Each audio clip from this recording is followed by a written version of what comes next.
Good morning. Here is the news at 10. First, the highlights. Lagos State Mobile Court convicts lady for assault on Lagask operative. Port Harcourt refinery gets 450 barrels of crude to resume operations in April. And Valentin, voting commences in Russia's presidential election.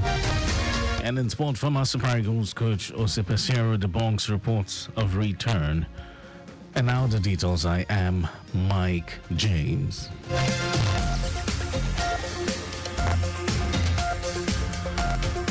The Lagos Environmental Sanitation Corps Lagask says a special offences court sitting at Bolade Oshodi has convicted a 22-year-old lady, Fasia Joke, for assaulting a female operative of the agency while on lawful duty.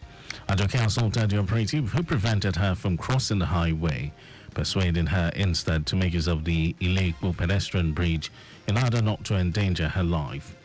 Corps Marshal of the agency, Olani Cole, said it is rather unfortunate that despite the efforts to make the pedestrian bridges free of hindrances, some people are bent on breaking the law and assaulting officers on lawful duty, which will not be tolerated. Cole, who said the judge sentenced the accused to 7 months and 3 weeks in jail with the option of 80,000 naira fine, reaffirmed the resolve of the state to prosecute any defaulter found breaking the law.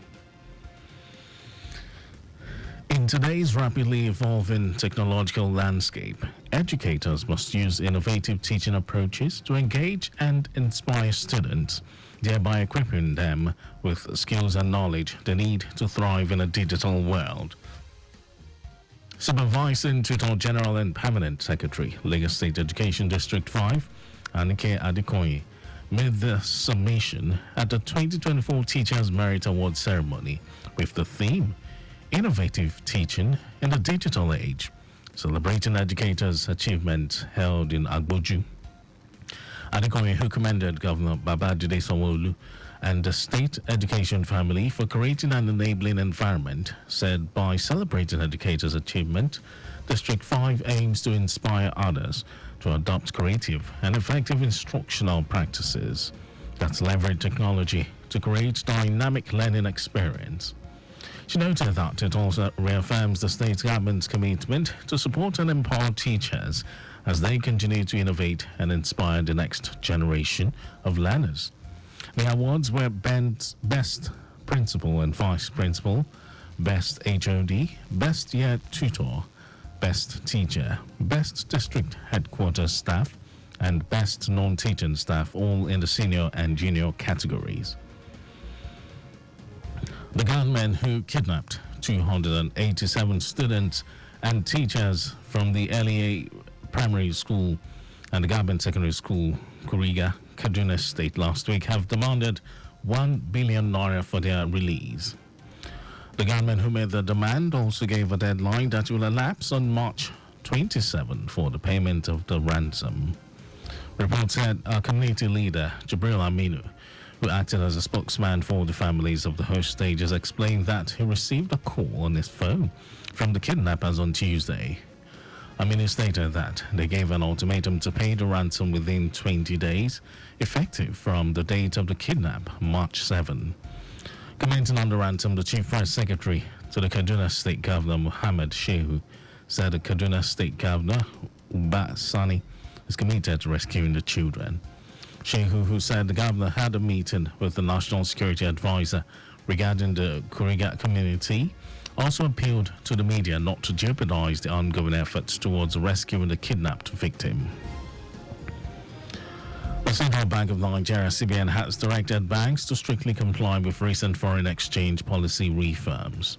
CBN gave the directive in a letter addressed to banking institutions and signed by the acting director, Banking Supervision, Adetono Adedeji. It will be recalled that the Apex Bank last year emphasized on the need for prudent financial management and risk mitigation, thereby directing banks to exercise utmost prudence and set aside foreign currency revaluation gains as a counter-cyclical buffer to cushion any adverse movement in the foreign exchange rate. And now to the rest of the stories. The Group Managing Director of the Nigerian National Petroleum Company Limited, NNPCL, Mele Kyari, says the Port Harcourt refinery will commence operations in about 2 weeks' time. According to Kyari, mechanical works have been completed and the Port Harcourt, Warri and Kaduna refineries, stressing that the Kaduna refinery will commence operations in December. He made this known in a press briefing after he appeared before the Senate Ad Hoc Committee investigating various turnaround maintenance projects of the country's refineries. The NNPCL boss also told the Senate that over 450,000 barrels of oil had been stocked into the Port Harcourt refinery. Chairman of the Senate Ad Hoc Panel, Ifeanyi Ubah, said members of the committee would visit all the refineries to ascertain the progress of work there, so that a comprehensive report will be presented to the Senate in plenary soonest. The Nigeria Communications Commission (NCC) has confirmed that several African internet service providers faced outages due to submarine cable cuts, with cable operators actively engaged in efforts to restore connectivity. In a statement signed by the Director of Public Affairs, Ruben Walker, NCC identified affected operators to include West African Cable System and African Coast to Europe, along with SAT-3 and Main 1, which experienced downtime. The Commission noted that similar challenges along other undersea cable routes, such as SEACOM, Europe-India Gateway, and Asia-Africa-Europe 1, which also experienced cuts.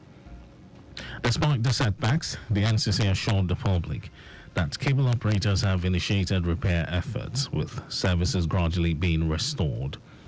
It will be recalled that many subscribers on Thursday expressed frustration on social media platforms, citing difficulties in making phone calls and accessing online services.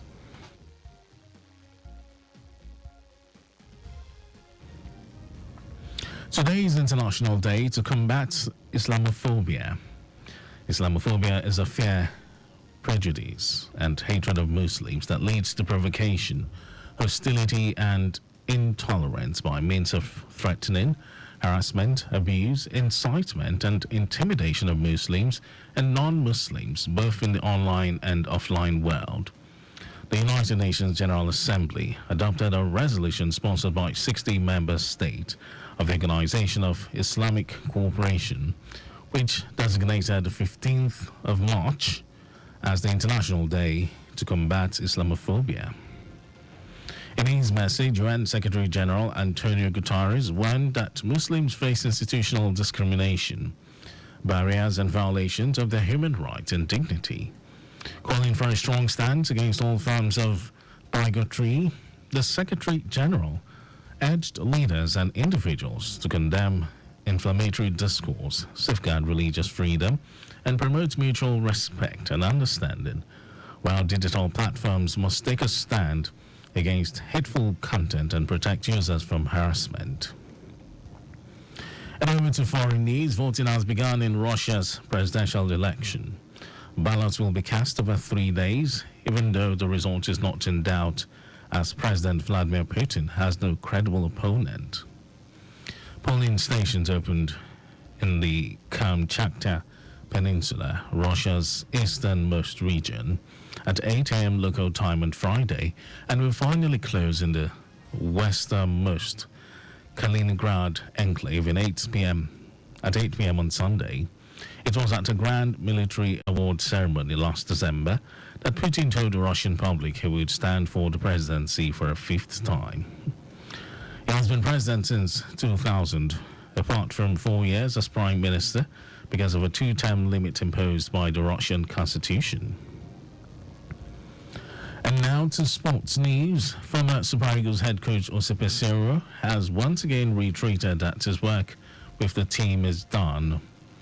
Peseiro left the post at the end of February following the expiration of his contract.